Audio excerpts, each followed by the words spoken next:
Due no, मुझे बड़ा ही अजीब लगता है जब मैं लोगों को ये कहते हुए सुनती हूँ, तुम्हारा अल्लाह, हमारा भगवान, उनका गॉड।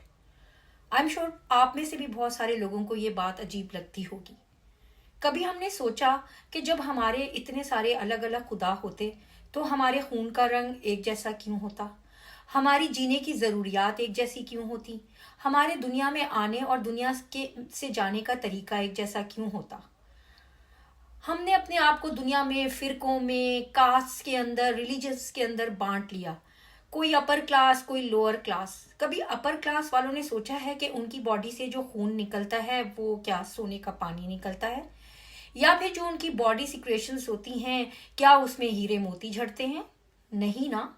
उनकी जिस्म में से भी वही खून निकलता है जो एक लोअर क्लास के जिस्म से निकलता है, और उनकी बॉडी भी वही चीजें खारिज करती है जो एक लोअर क्लास वाले लोग खारिज करते हैं।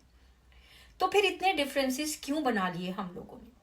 हाँ, जमीन पर हमारे जो है वो पॉइंट ऑफ व्यू डिफरेंट हो सकते हैं, हमारे खुदा को मानने के तरीके डिफरेंट हो सकते हैं, और हमें आई थिंक एक दूसरे के व्यूज की रिस्पेक्ट भी करनी चाहिए। किसी की लेग पुलिंग नहीं करनी चाहिए, ना किसी को नीचा दिखाने की कोशिश करनी चाहिए।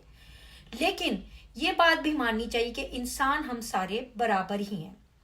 हमारे रब ने हमारे अंदर कोई कास्ट नहीं बनाई, ना लोअर क्लास ना अपर क्लास, ना ही उसने हमारे अंदर फिरके या ये सेक्ट्स बनाए।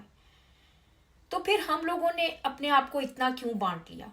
हाँ, अगर हमारे रब के नज़दीक सबसे ज़्यादा जो अपर क्लास है वो सिर्फ एक ही क्लास है, और वो क्लास है जो इंसानी हमदर्दी रखती है, जो इंसानों के साथ प्यार करती है, जो डाउन टू अर्थ है, और जिनके वजूद से किसी इंसान को कभी कोई तकलीफ नहीं पहुंचती। याद रखिए, सिर्फ वही क्लास अपर क्लास है, और कोई क्लास आपको जो है अपर क्लास नहीं बनाती। चाहे वो आपका मजहब हो, चाहे वो आपकी कास्ट हो, चाहे वो आपकी दौलत हो, चाहे आपकी खूबसूरती।